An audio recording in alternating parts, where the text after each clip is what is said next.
It's the Week 12 college football picks against the spread show from Winning Cures Everything. We go through all the off-the-radar games each week. So let's go ahead and dive into it. I am your host, Gary Seegers, at GaryWCE on all the different socials. These are the games that I do not discuss on the BetUS College Football Show. There's a link in the description below, and you can find that show. It's every Tuesday and Wednesday at 1 p.m. Eastern Time. But we go through very quickly, brief rundowns on each game and which way I would pick. So let's go ahead and jump into game number 1. Northwestern is hosting Ohio State. The current spread on this is Ohio State favored by 28.5 on the road. This one's at Wrigley Field, so going to be kind of windy. We got a total of 43.5 here. Whenever there is a low total, and this one has come down. Was it 45.5, 46.5, whatever it was, and it's down to 43.5. Whenever you have a low total with a really big point spread, typically that goes towards the dog. So you want to make sure, obviously Northwestern's not very good, as you can see on your screen here. The implied score from the sportsbook is 38.5 to 7. My implied score is 41 to 9. So not a huge difference there, but it basically would say that my number's got this thing going over the total. So I've got Ohio State by 31.8. My spread based on the last 4 weeks has got Ohio State minus 25. Yeah, that sounds about right. Ohio State's defense is really good. Northwestern's offense has been hit or miss for most of the season. I like the Lausch kid, the quarterback there. However, I don't know what he's really going to be able to do in this situation. If you look at the defense, Northwestern's defense is really good at stopping the run, which is one of the bell cows. Ohio State is pretty good at doing both, throwing and passing. But when you look at this, I don't see a lot of reasons why Northwestern would be able to hang around in this game, other than the fact that next week Ohio State has to play against Indiana. So this is a potential look-ahead spot. I don't think they're too concerned about running up the score here.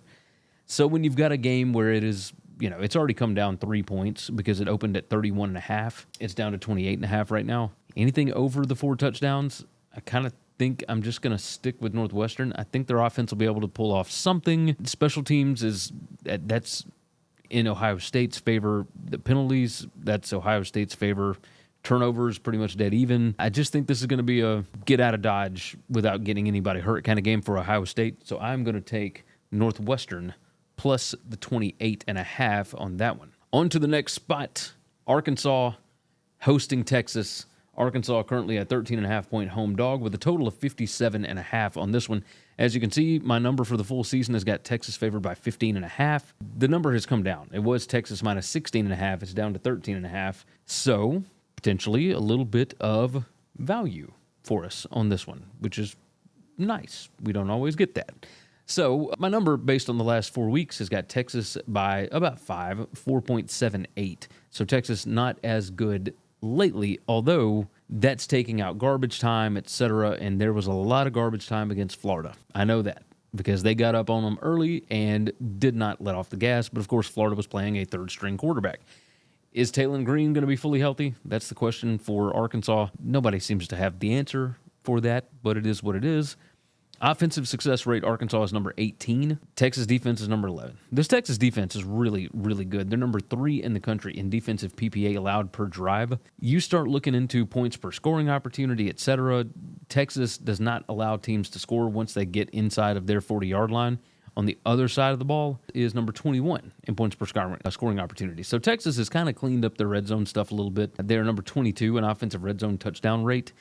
The defensive red zone touchdown rate for Arkansas is 48th. Could be a bit better. The problem is that Arkansas can't really stop the pass. They're number 112 in PPA allowed per pass, number 116 in QBR allowed. Whichever quarterback it is, whether it's Quinn Ewers or Arch Manning, whoever, they are going to be able to sling the rock around. Texas special teams, number 116. That is where things could get tricky because Arkansas is number 44 there. Both teams bad in penalties per game. Both teams terrible at giving the ball away, but Texas can at least generate turnovers. Since this thing has dropped below 13.5, I'm going to go the other way with Texas. I think they'll be able to handle things here. So give me Texas to cover there. Let's go to the ACC, and Clemson visits Pitt. Right now, Clemson is a 10.5-point favorite in this one. A little bit shocking considering the numbers that I've got, but my numbers have been in love with Pitt all season, and I don't fully know why, but alas, we'll just roll through it. I've got Clemson minus 7.76 based on the last 4 weeks. The ESPN strength of record still fits pretty well for Pitt, even though they did lose to Virginia last week. The offense just has not been very good. Their current strength of schedule is number 80. Clemson is number 52, so Clemson at least looking a little bit better. This is a tricky spot here. The Pitt defense is decent at stopping the pass. They're number 22 in havoc rate created, so they can get after it a little bit. I think that's what keeps them in this game, right? You're looking at Pitt number 26 in 5 factors plus talent rank. Clemson only number 14. I think these two teams are relatively close. This one's at home for Pitt. I think the number's gotten a little too big. This is easy for me. I'm going to take Pitt plus the 10.5. I think they could. Maybe last week was a bit of a look-ahead spot. Next one up, Louisiana Monroe goes to Auburn. And Auburn currently is a 23.5-point home favorite, total of 46.5 on this. And, my numbers got Auburn by 15.5. Louisiana Monroe is 5-4. They opened up the season 5-1, so they have not looked very good as of late. However, neither has Auburn. My last 4 weeks, I've only got Auburn favored by 11 points in the spot. Power rating-wise, it's not even close. I've got Auburn number 47. I've got Louisiana Monroe number 112. But this is one of those games where Auburn has Texas A&M coming up. Do they want to? They're starting to look at playing Hank Brown potentially at quarterback this weekend. There's all kinds of things that they could end up doing. What Auburn does the best is they throw the ball. Number 14 in yards per attempt. Number 20 in QBR. Well, Louisiana Monroe's defense is good at stopping the pass. They're number 20 in PPA allowed per pass, number 37 in yards per attempt, and number 23 in QBR allowed. Now, they've played the number 45 current strength of schedule. Auburn has played the number 32, so not too big of a difference there. On the other side, though, I don't know how Louisiana Monroe scores.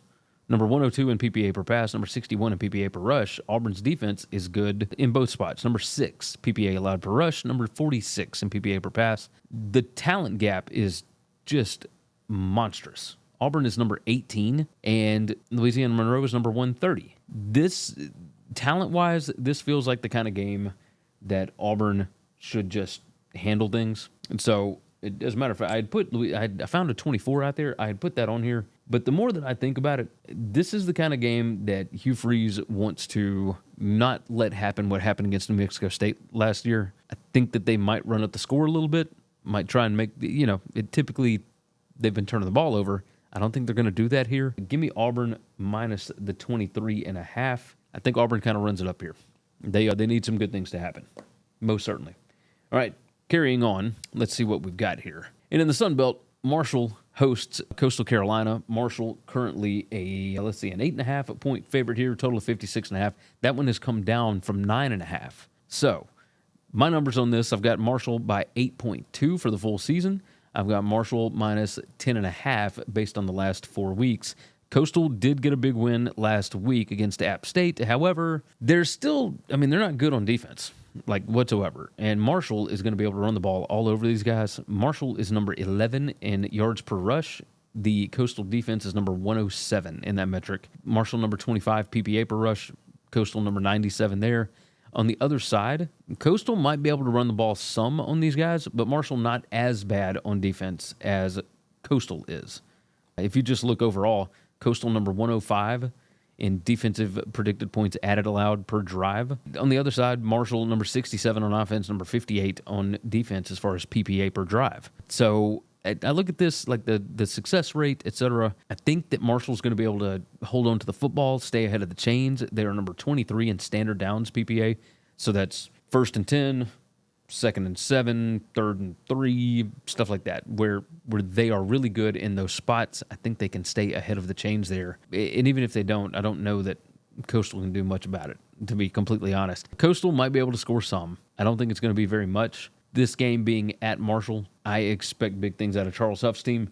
Give me Marshall to cover the 8.5 at home here. I feel good about them. All right, let me tell you right quick about Go Sleeves, one of our sponsors here. The best kinesiology technology on the market. They are so good, so good, and I can't even begin to tell you how awesome they are, right? For all of your aches and pains, your joints, etc., highly recommend it. GoSleeves.com/W. These kinesiology compression sleeves, I believe that's what they're called. It helps your elbows. It helps your knees. It helps your ankles. They've got sleeves. They've got shirts. They've got socks. They've got all kind of stuff. And you can save 15% by using that promo code WCE. So go and check it out. GoSleeves.com/WCE. The best kinesiology technology on the market. Along with that, if you like these that we're showing on here, you can get them at bettingcfb.com. You sign up as a member over there, $5 a month, $50 for the year. And of course, I do plenty of bonus content as well over there, bettingcfb.com. And there's a link in the description if you would like to do that as well. All right. Now, our next game. Illinois hosts Michigan State. Currently, Illinois a 2.5-point home favorite, total of 47.5 on this one. And my number on this is Illinois minus 7.17. Michigan State, I've got favored by 1.5 just based on the last 4 week stats. This is an interesting spot. I feel like Michigan State is playing better. Illinois certainly has gone through it here lately. This Illinois defensive success rate just surprises me. At number 123, they're number 104 in defensive PPA allowed per drive. I still believe in this Illinois offense. In, Barry Lunny, I think they're going to be able to throw the football. Let's say that. Luke Ottmeyer, I think, is good. He's got enough weapons. And against a defense in Michigan State that's number 104 in PPA allowed per pass, it just so happens to match up that Illinois' strength on offense goes against the weakest part of the Michigan State defense. Now, on the other side, both these teams are really good in special teams, by the way. But on the other side, Illinois' defense better at stopping the pass. Well, that's the thing that Michigan State seems to do the best at. They're number 29 in yards per attempt. They're number 55 in PPA per pass, but they're number 83 in QBR, number 112 in passing success rate. Illinois' defense, number 59 in QBR allowed, number 58 in yards allowed per attempt, all that kind of stuff. Like, I think that the way that the game matches up, penalties per game, turnover margin, special teams, all of these things point to Illinois. I think that Illinois gets this thing done. Now, over to the ACC, and Cal is going to host Syracuse. Currently, Cal is an 8.5-point home favorite, total of 55.5 on this one. And this has gone up. It was Cal minus 7.5 to open. It's out to 8.5 now. And this is another one of those spots where, it seems like going cross-country probably isn't great for these kids, especially routinely. But, who are we to know? I've got Cal favored by 3. Based on the last 4 weeks of stats, because of just the amount of turnovers, the defense for Syracuse, etc., I've got Cal by 4 touchdowns based on the last 4 weeks of stats. That is insane. Number 46 in PPA margin to number 86 for Syracuse. The Syracuse offense was clicking along perfectly fine, and they've not been good in a little while. Cal, as far as turnovers go, they're number 4 in the country in takeaways per game.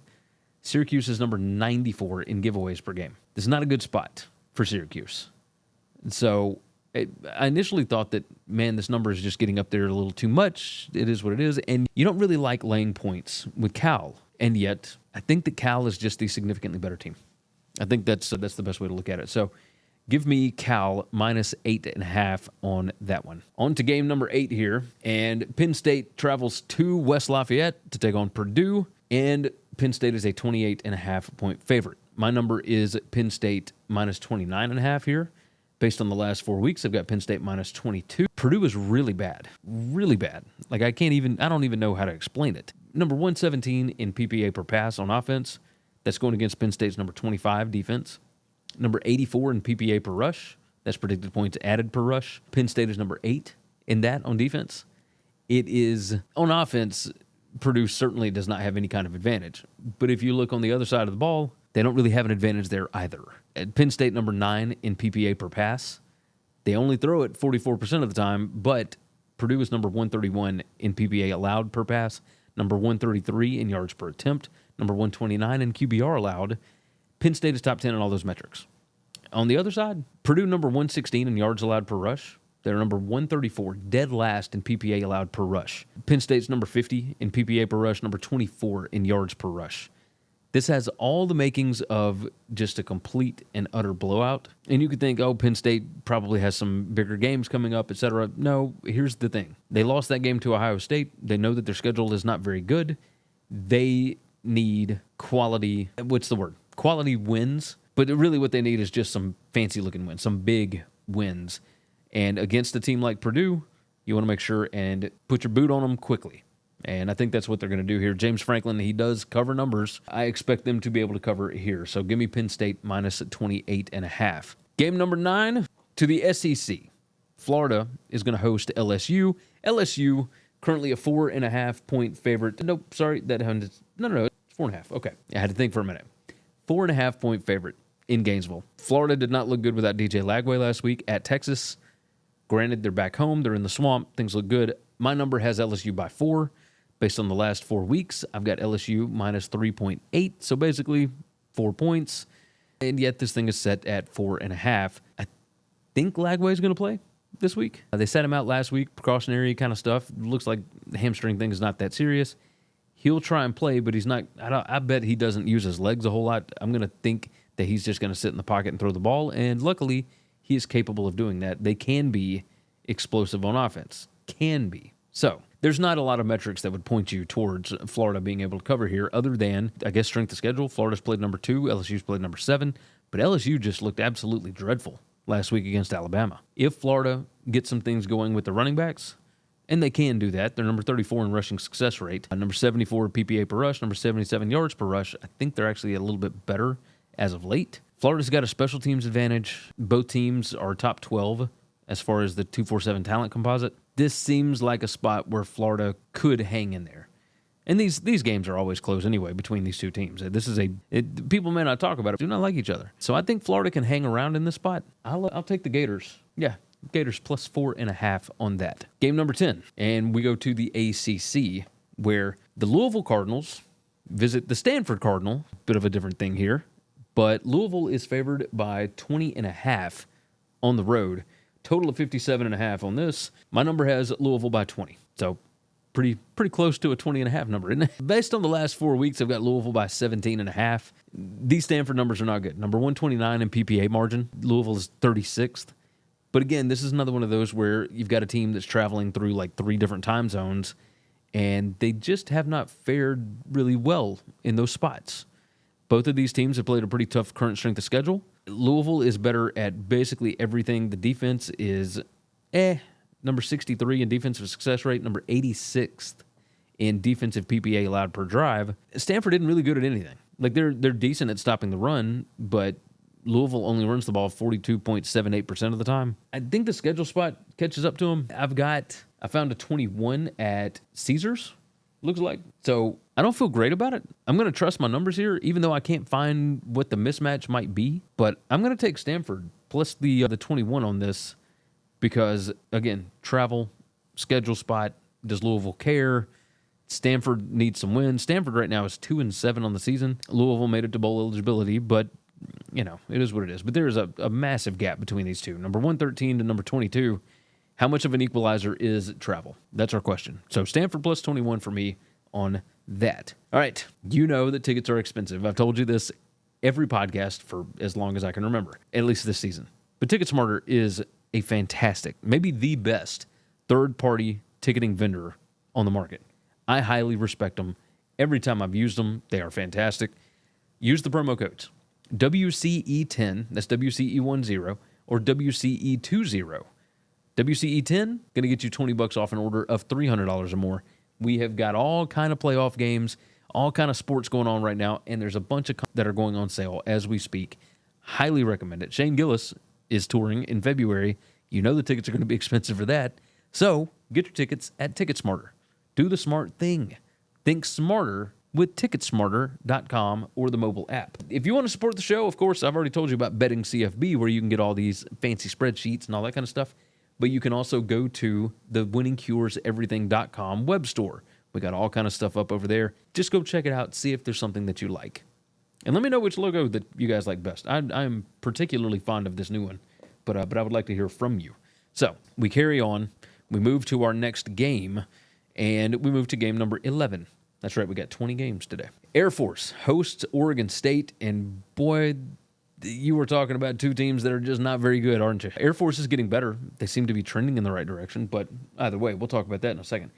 Air Force is a 3.5-point home dog here, total of 45.5. I've got Oregon State by about half a point. That's tight, ain't it? That is a tight one. Oregon State number 110 in PPA margin. Air Force number 117 in that this Air Force offense cannot throw the football. They're number 134 in PPA per pass, and that is actually the the strength of the Oregon State defense. Oregon State's defense, number 126 in PPA allowed per rush, number 129 in yards per rush allowed. Air Force might be able to find some success here. They made a quarterback change. Things seem to be looking a little bit better for them than they were early on in the season. Neither of these teams are very good. They're outside the top 100 in special teams efficiency, so that's certainly not what you would hope from a service academy. On the other side, the Oregon State offense should be able to run the ball here. Number 22 in PPA per rush. They're number 44 in yards per rush and number 25 in rush rate. So they do run the ball a significant amount of the time. 58% of their offensive snaps are actually rushing plays. And Air Force is number 109 in yards allowed per rush, number 71 in PPA allowed per rush. So that's the strength of the Air Force defense. I don't think you're going to see Oregon State try and throw the ball a lot. I look at this, there's a 4 out there, so there was a little bit of market movement on Oregon State, looks like. I'm going to take Air Force plus the 4 at home. I think that they are just trending in a better direction than the Beavers right now. Just a thought. All right, so we move on to game number 12, and Nebraska visits USC this week, and the storylines are rampant on this one, right? We can look at the numbers that USC currently favored by 8.5. We got a total of 50.5 on this. I've got USC by 10.37 based on the last 4 weeks. I've got USC minus 22. The Nebraska offense has been just a joke. You've got Dylan Raiola back there, and you're number 99 in PPA per pass. You were number 83 in yards per attempt, number 95 in QBR. You should be better, which is why they demoted Marcus Satterfield, the offensive coordinator, who is now, from what I have seen on Reddit or maybe a message board, I can't remember which. He is the new offense coordinator. He was hired as an analyst last week, slides right in, and is taking over the offense, and I trust him with a quarterback like Dylan Raiola. I think that they are going to be able to put up points here on this USC defense, who is surprisingly pretty good against the pass as far as overall, number 39 in PPA allowed per pass, but they are number 103 in passing explosiveness. Nebraska has enough weapons. They should be better. On the other side, this Nebraska defense, not very good against the pass, and USC has got a new quarterback, Jaden Maeva, who was at UNLV last year. Miller Moss gets benched. Now it's Maeva's team, at least for now. The best thing USC does is they run the ball, number 21 in PPA per rush, number 19 in yards per rush, and they only run it 38.5% of the time. Make it make sense. I bet you can't. I like Holgerson. I like Raiola.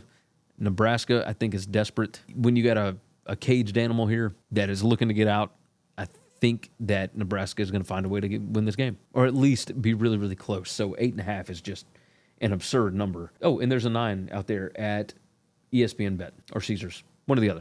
There is a 9. So our bet on this, our pick is Nebraska plus the 9 on that one. On to game number 13, and we move to the Sun Belt. Old Dominion is number 85 on that. But both of these teams outside the top 100 as far as talent is concerned at 247. So when James Madison is on offense, they're going to try and run the ball most of the time. Or not most of the time. They are just better at running the football. We'll say that. Number 33 in PPA per rush, number 41 in yards per rush, and they're number 14 in rushing success rate. Old Dominion actually pretty decent at stopping the run. They're number 15 in rushing success allowed. But when it comes to offensive line yards, stuff like that, that is actually James Madison's bread and butter. On the other side, and so I think James Madison might have problems staying in front of the chains.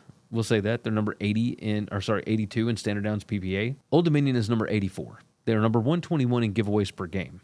Give me James Madison on this one. Let's go to the Big Ten. Maryland is hosting Rutgers, and boy, did we have some line movement here. This thing opened up, I believe, at Maryland -4, maybe -3.5. It got out to 4.5 when I did the sheet. Now this thing is all the way up to 5.5, and you can get a 6 in some spots. Rutgers looked pretty good against Minnesota last week, didn't they? I thought they did anyway. Yeah, they still got all kind of problems on defense as far as injuries, etc., but this team's still all right. It's Shiano's bunch, and this was supposed to be a special year for them. They are currently sitting at 5-4. Maryland, if you don't win this one, it may be a little while before you win another one based on the schedule.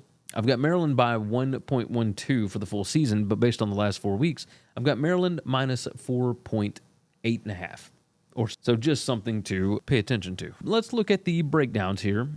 Maryland number 90 in PPA margin, Rutgers number 107 in that. The mismatches are third down attempts for the Maryland offense. Rutgers can't get off the field, it looks like. They're number 93 in third down conversion percentage allowed. It looks like Maryland is probably going to be able to stay on the field with this. Special teams efficiency, not too crazy, number 77 versus 101. Turnover margin, both about equal. Penalties per game, Rutgers has a drastic advantage there. Rutgers is number 1 in penalty yards per game. Maryland is number 115. So you were looking at a 37 yard per game difference in penalty yards. Hidden yardage, that stuff matters. It sure matters. On offense for Rutgers, I don't know how they run the ball on Maryland's defense. Maryland is number 29 in yards allowed per rush, number 27 in PPA per rush. Rutgers is number 96 in PPA per rush on offense, number 66 in yards per rush. That's what they want to do. They establish a run game. They can't finish drives. They're decent at third down percentages. I think Rutgers can keep this thing close. I think their defense can keep them in this game. I don't know why there's so much steam on Maryland, and I looked for injuries. I have not seen any. Monangai, the running back, he's been questionable for a few weeks now, but I don't think it matters here. Give me Rutgers plus the 6 on this one. I feel like they're pretty good. I feel like Rutgers is okay. I don't know that they win the game, but 6 just feels like a lot of points here. Game number 15, San Jose State hosts Boise, and the Boise State Broncos are 13.5-point favorites on the road right now. Total of 61.5 on this. I've got Boise by 15.16.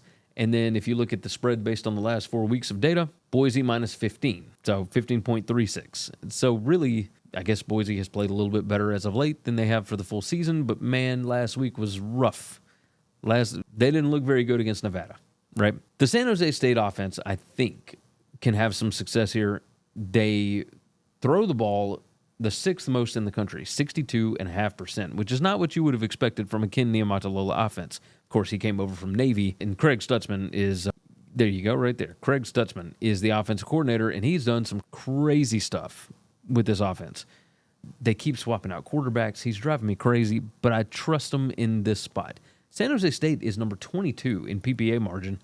Boise is number 13. Boise, there's a more drastic split with Boise, number 4 on offense as far as PPA per drive, number 70. On the other side, San Jose State, number 47 on offense, number 30 on defense. So you got a team that's like pretty good at everything, and then a team in Boise that's bad on one part and good at the other. This Boise defense, number 98 in yards per pass attempt allowed, number 108 in QBR allowed. That is the strength of San Jose State's team, is throwing the football. So I think they're going to be able to put up points here. Also, on the other side, the San Jose State defense is actually pretty good against the number 3 on offense. Yards per rush, Boise is number 1. I think San Jose State hangs in this game. I know that my number says otherwise. And I know that we're talking about a big talent difference and all that kind of stuff, but the scheme that San Jose State plays with, I actually really like. I think they are going to be able to generate some points here.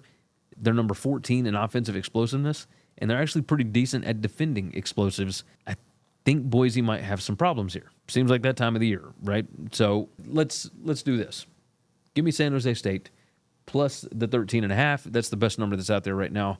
I feel fairly decent about it. Right quick, if you've not already, please subscribe to the channel, like the video, all that fun stuff. We certainly appreciate you doing that. Thanks to all of our sponsors, of course, and don't forget to check out bettingcfb.com. That is the membership site, $5 a month, $50 for the year.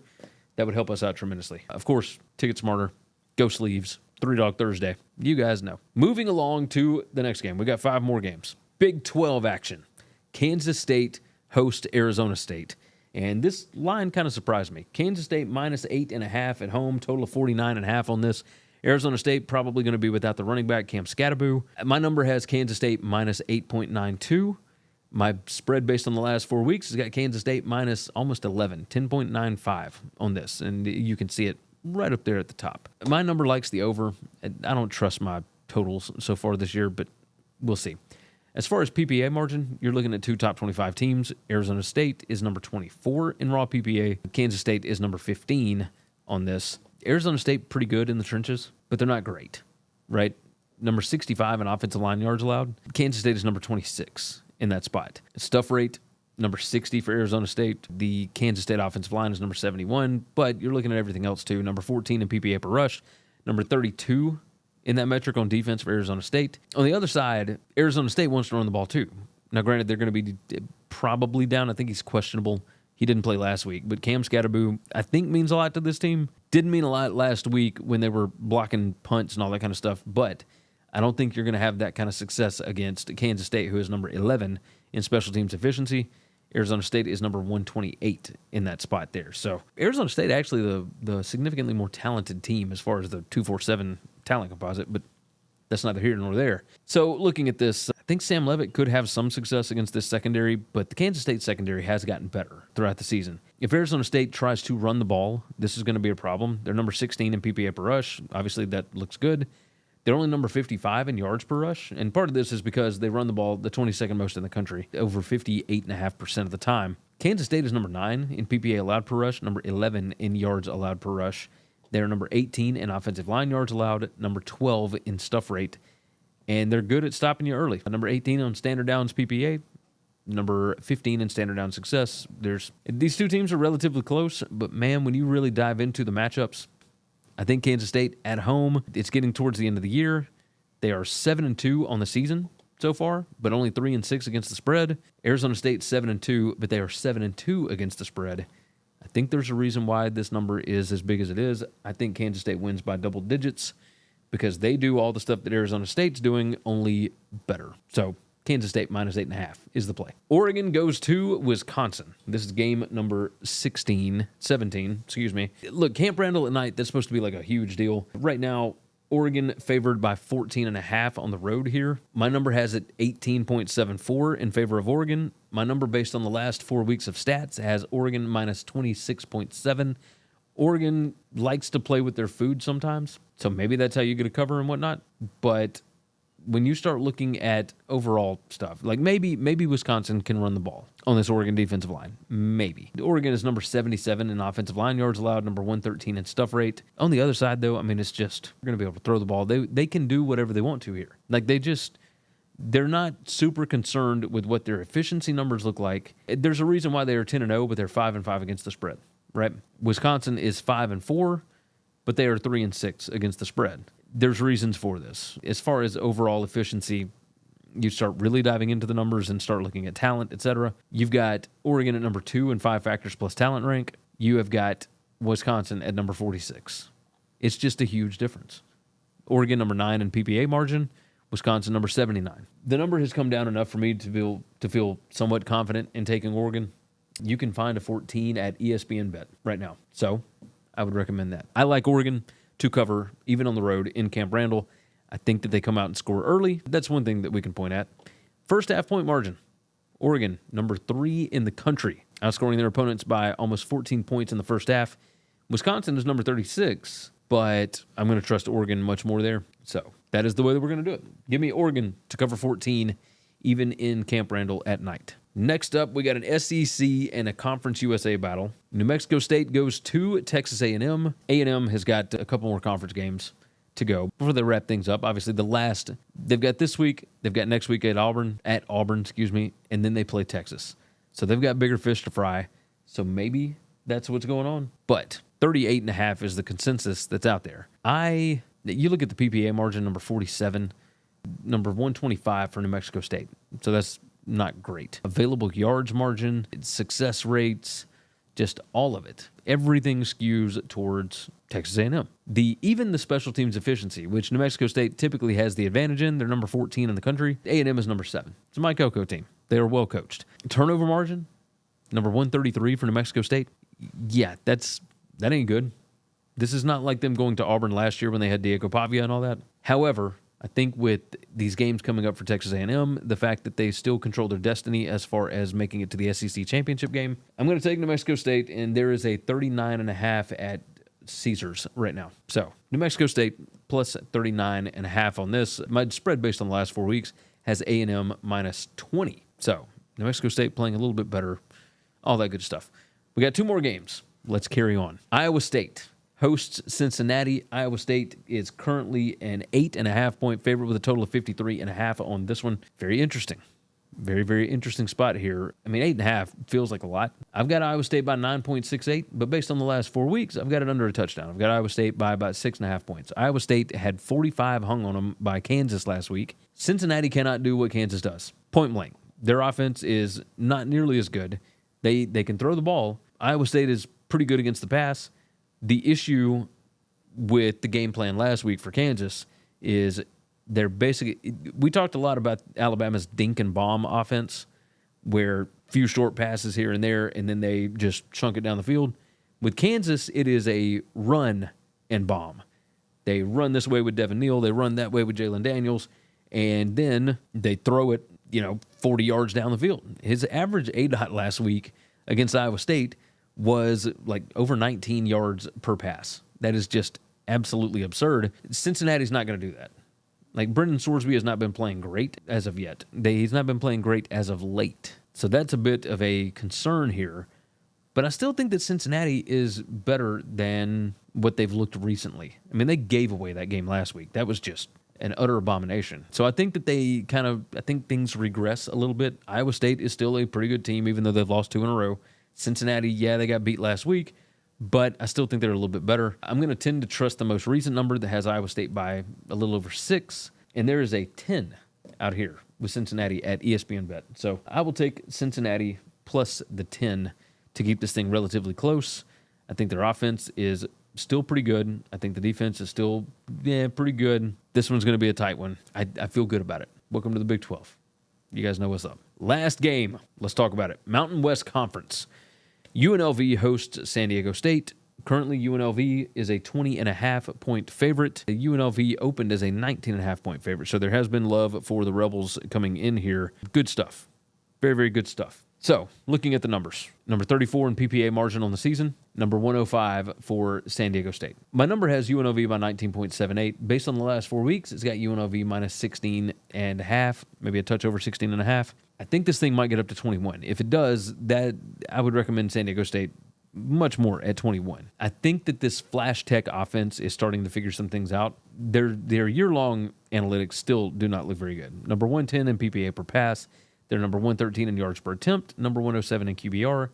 They are number 112 in yards per rush, number 89 rush rate. They are number 126 in rushing success, but they are explosive. I believe Cooper is the running back's name, number 42 in rushing explosiveness, and that is an issue for UNLV, who is number 122 in that metric. Offensive line yards and whatnot, San Diego State's actually fairly decent, number 64 in that metric.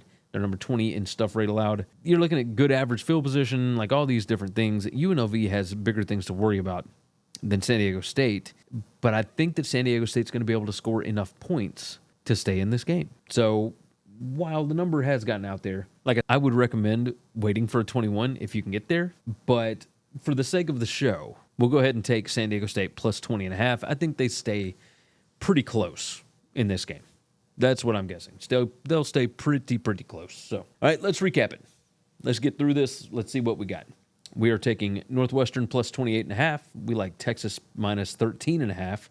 Pitt plus 10.5 against Clemson. Auburn minus 23.5. Marshall minus 8.5. Illinois minus 2.5. Cal minus 8.5. Penn State minus 28.5.